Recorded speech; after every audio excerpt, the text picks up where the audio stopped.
the fact of the matter is like you came into this game thinking, okay, it's Monday Night Football. You have 10 days off. You have a chance to get whatever players were hurt back. We came into this game with a clean injury report. N'Keal Harry makes his debut. He only had one catch. It's okay. He still got out there, still got in the thick of things of the offense.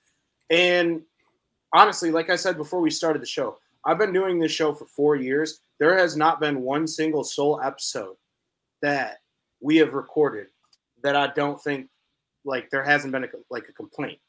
This might be the first episode since the inception of this show that we can sit back and say, offensively, defensively, even on special teams and the coaching, everything looked perfect. And it was in the bright lights of Monday Night Football. It was on the road. You were 8.5-point favorites to Bill Belichick, a coach that you've beaten one time and played. Joey, I don't know how many times they've played, if you could look that up for me, in the Belichick era, because I'm pretty sure he's beaten us every single time.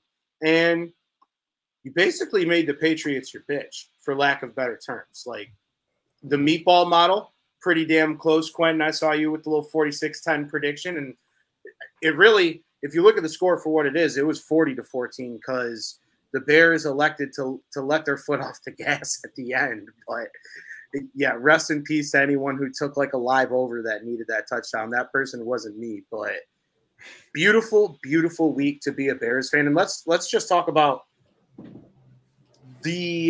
So, B-Down, wait. So, in the Belichick era, they had only beaten Bill the first year that he was coach. Which was 2000. Yeah, and then other than that, they've lost 1, 2, 3, 4, 5 straight games before tonight. And they have not won in New England, by everything I can look at, ever in New England. So, pretty awesome. But you take the way that you lose against Minnesota in heartbreaking fashion. You lose against Washington the way we lost, where our offense looked the way it did last week. And then you come into this game and you score 40 points. I saw a stat that said that we haven't scored 40 points in 20 years. Like, that's fucked up. I don't know if that's right though. 20 it might be on the road, but either way, it was like 2002 against the Jaguars. Today's the Sabermetrics day. I thought you were grabbing the phone to look that stat up, but it was one of the reporters. There was a blue check mark attached to it, but yeah, Fields looked good. Herbert, like let's talk about that too. Best screen pass I think I've ever seen. We just watched 4 years of screen passes of dudes running into each other's assholes. Okay? Ugly. And that screen pass right there at the end of the half to set up the 2-for-1 flipped the whole script on the game. Because right after I follow like the numbers and the lines and all that stuff, and I pulled up the book right after the Bears went down. And everything reset right back to the original price and number for money line and spread. Obviously, the over-under was too far gone to reset back to 40.5 or whatever it was. But the world was expecting the Bears to just be the Bears in the second half, and the Bears turned into, I don't even know what it was. But I would like to see more of that in the second half of the season because that was a lot of fun.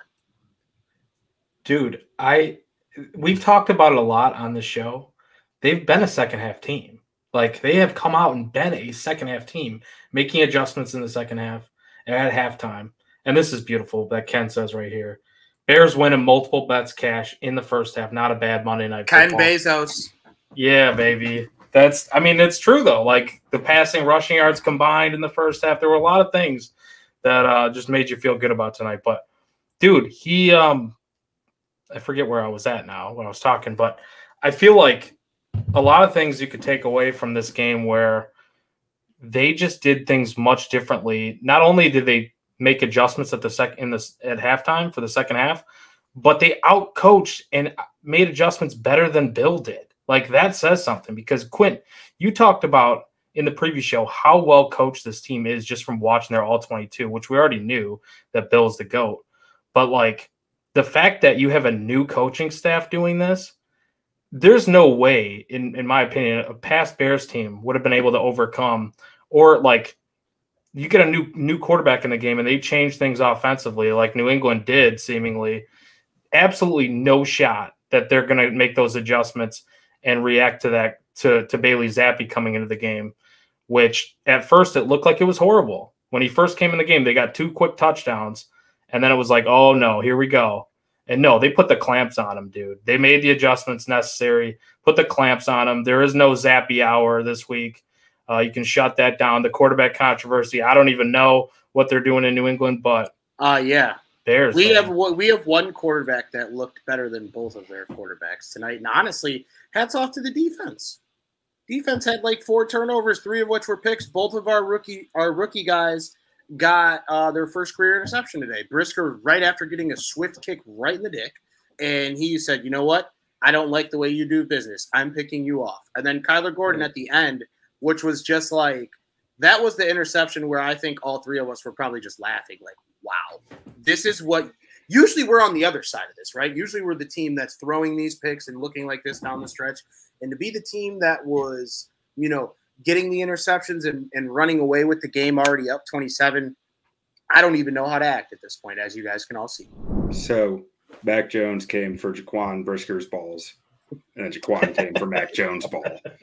It's a beautiful metaphor right there. It is. Balls don't lie. And there was a zappy hour. It's 1 hour, and then it's over. Which I think it was like 20 minutes, to be honest, but yeah. First hour of the game.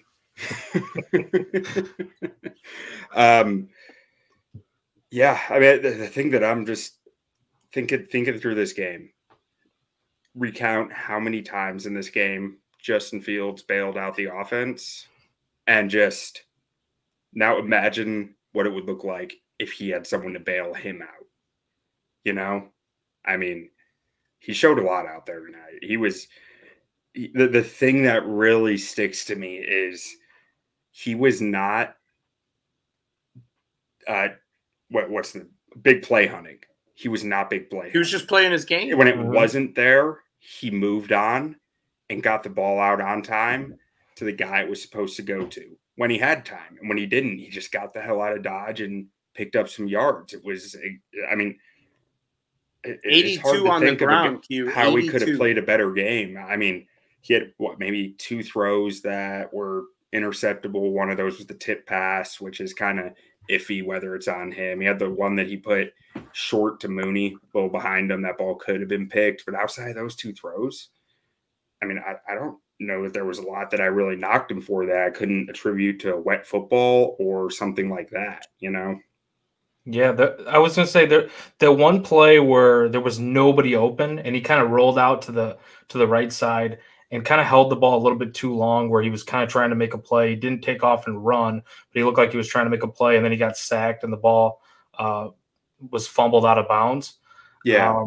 I think that play was like the only one where I was like, all right, you probably got to get rid of the ball in that situation. Yeah. But other than that, man, I don't know what more you can ask for from Justin Fields. Like you said, yeah, there were a couple plays where maybe the ball was wet, where he threw it into the ground or overshot his receiver just a tad, or, the ball security issues. I mean, the Bears, they lost 5 fumbles overall and they didn't lose a single one, but they fumbled the ball 5 times in this game, I think. So that's probably something you could critique, just like better ball security overall from a Bears standpoint. Yeah, we lost 5 fumbles, and Amir Smith-Marset did not play today. And he didn't play. He's no longer a part of our team. We still have that stank on the Bears. The ISM stank is still there.